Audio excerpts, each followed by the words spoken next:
these two teams because this is a new area. Coming up later, if they're actually planning on the push on through, taking control, and Paradox trying to make the most of that Human Torch in the air, but taken down.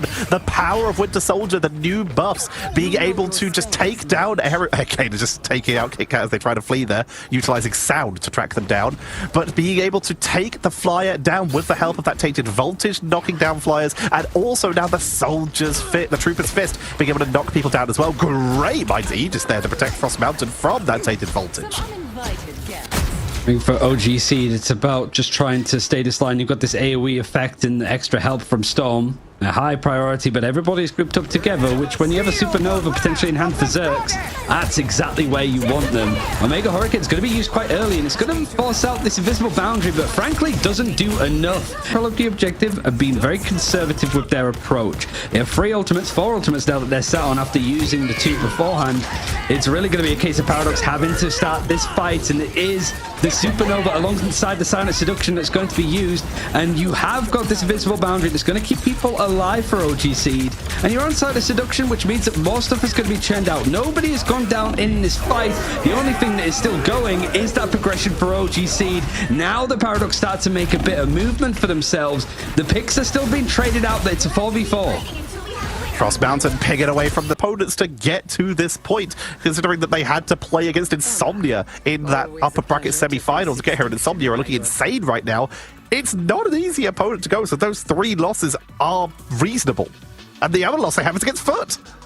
What options, I guess, to counter Storm do you have? Like, we're seeing Punisher being used quite a lot to just mow down the extra health that you'd get from Omega Hurricane. Star-Lord, I think, was what we saw teams use up again. For the duelists on the side of Paradox, they want to try and take a little bit more space. It is going to be stalled out a little bit by some of the walls, but you can tell that OG Seed are ready to disengage, expecting that the full reckoning is going to come out. Kraken Impact, Strangling Prison, reset number 1, but KQ needs to be able to dodge that Meteor M, which they're able to do. Kraken Impact onto that Magneto, targeting the dam, but here comes the Omega Hurricane from Zerks, finally getting one of their own. Good damage output, allowing Kit Kat to get the finishing blow, knocking Gator off the map, but they survive the Hurricane and take out Zerks through it. They've absolutely cleaned up house, so OG Seed eventually losing the point, but they're not out of this fight completely.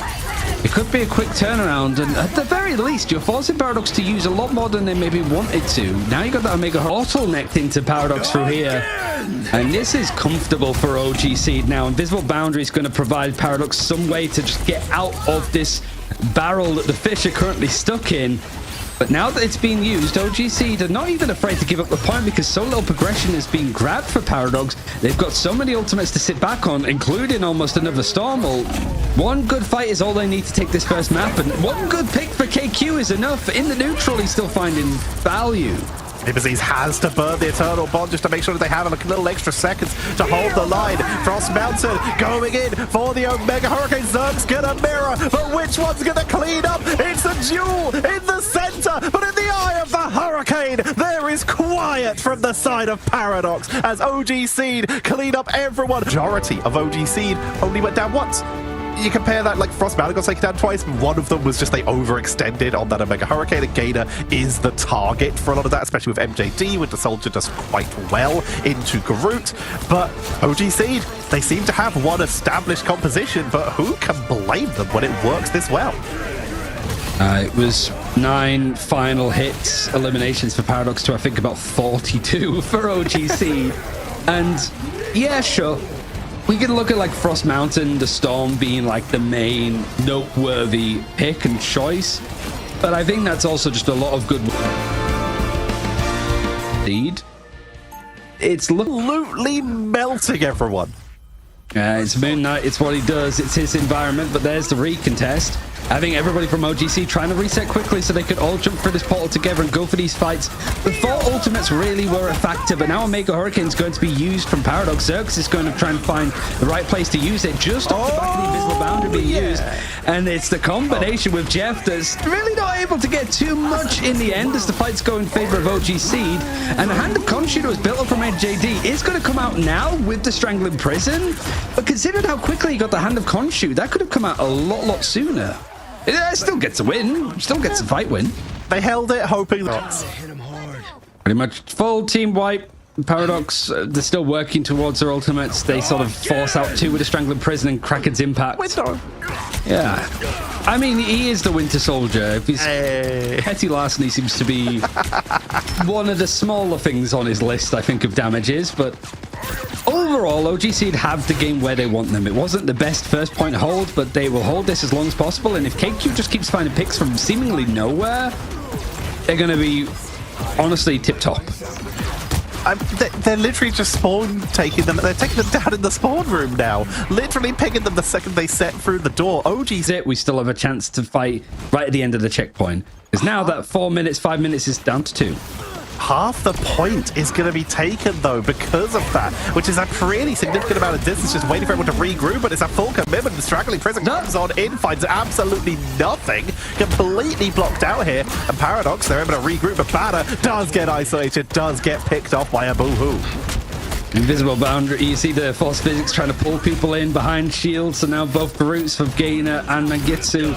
It's a nice head-to-head, see if they can isolate some of these picks. And whilst Paradox have done well to not go down in these neutral engagements, just off of this damage that OGC is doing, they have been forced back to reset where they used to be. Mega Hurricane, but that's right in the open. Invisible boundary and taken down, and this is down from the top rope. Kraken Impact, reset 1, looking for 2, there it is, and it's gonna be a cleanup, easily done by OGC, and there's nothing Paradox can do left, especially as Strange was one of the people taken out last, and there's no portal. Spider-Man being picked to touch the point. Can they reach? No. And for OGC, a good hold on the second point. Fights pretty much consistently going their way. The strategy survives with bruisers, with tanks, but they're just getting melted. The blender of Frost Mountain executed perfectly here. I mean, it is feral from him. He's just cutting through, and there's an attempt to keep this alive from both the Invisible Woman and the Cloak and Dagger. The Terror Cape's going to come through to try and deter this aggressive push from OG Seed.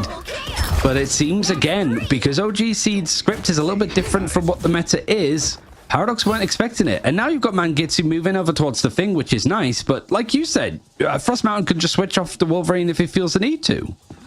He has the option to move over to the Storm. This is a very interesting portal inside for safety so that they can roll out themselves here to the high ground without the chance of getting caught out by the Wolverine. It's a very interesting rollout here. But now the Thing, like you say, to try and counter that Wolverine, Frostman is going to be sent into the air, has no way to use the majority of their mobility, but last stand into the back line. Invisible boundary to try and tank them through, but it does not matter. Vader is the first to fall.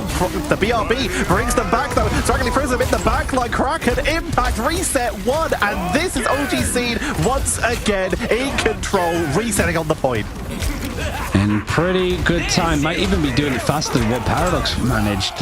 The Amplify is going to be used, but it really is just another thing to shut down as these resets are coming in thick and fast for KQ. Slamming down, there's an attempt to stall for as much time as you can. Alive, they were like, okay, we need to leave now, because if we get caught in this like middle ground, the fact that they lose Zerx though is a major issue. OGC pushing up all the way, so it means that a reset is required from Paradox, that they have to give up this space, and there's not enough space to give. It's their Ignite career that's on the line, and it's a couple of inches that they've been sent back. Gainer gets pulled in. How many people that you lost whilst both teams were just in these like neutral engagements where ultimates have been used? Both teams aren't really looking to fight, they're just trading shots at each other to build up ult charge on your damage dealers and also get healing done for your strategists so they can build up ultimates. It felt that a lot of those times where both teams are just taking those respected exchanged blows, Paradox still just lost players that they shouldn't be losing them in these kind of fights. And it feels that the highlights themselves here are just KQ going for Kraken's impacts, that there's just not enough strategy sustain to survive through it. Completely agree. This is just so much. Is the main thing that, yeah, sure.